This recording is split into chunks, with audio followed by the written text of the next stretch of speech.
தமிழ்நாட்டின் முதல் super star கடைசியில் பிச்சைக்காரராக மாறிய கதைன்னு அப்படின்ற மாதிரி தான் அது கதையாகவே எடுக்கலாம்.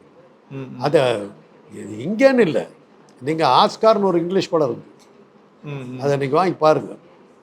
அது இந்த கதை தான் காட்டுவாங்க. ஃபேமஸ் ஸ்டார்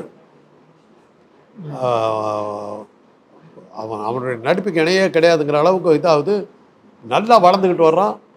கடைசியில் சில தவறுகள்லாம் பண்ணுறான். இவனுக்கு கிடைக்க வேண்டிய அங்கீகாரமெல்லாம் கிடைக்காம போயிடுது. மார்க்கெட்டு இறங்குது. மார்க்கெட் இறங்கும்போது ஒரு சீன் வரும்.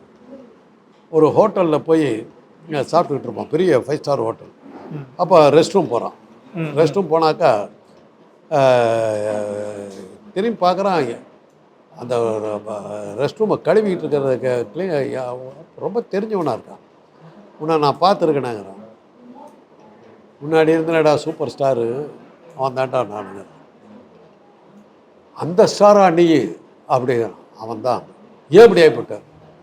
மார்க்கெட்டு விழுந்தது, வாழ்ந்த வாழ்க்கை பணம் எல்லாம் போச்சு. இன்றைக்கி நான் இங்கே இருந்தேன்னு சொல்லிவிடாது. உடனே இவன் வந்து ஒரு $500 எடுத்து கையில் கொடுக்குறான். இது ஏன் எனக்கு கொடுத்த தெரியுமாங்கிறான் அந்த பழைய ஸ்டார். ஏன் சொல்லு அப்படிங்கிறான். நாளைக்கு நமக்கு இந்த மாதிரி வந்ததுன்னா எவனோ ஒருத்தன் கொடுப்பாங்கிறதுக்காக இப்போ எனக்கு கொடுக்குற நீ. அந்த படத்தை பாருங்கள். வாழ்கிற காலத்தில் ஆட்டம் போட்டுட்டு சேர்த்து வைக்கலைன்னா எனக்கு கக்கூஸ் கழுவுறதுக்கு தான் போக வேண்டியிருக்குன்னு ஹாலிவுட் படமே எடுத்துருந்தாங்க. ஆஸ்கார்னு பேர் படத்துக்கு. இதெல்லாம் வந்து எல்லா இடத்துலையுமே உள்ளது. அதனால தான் அவங்கள வந்து ஸ்டார்னு சொல்கிறோம்.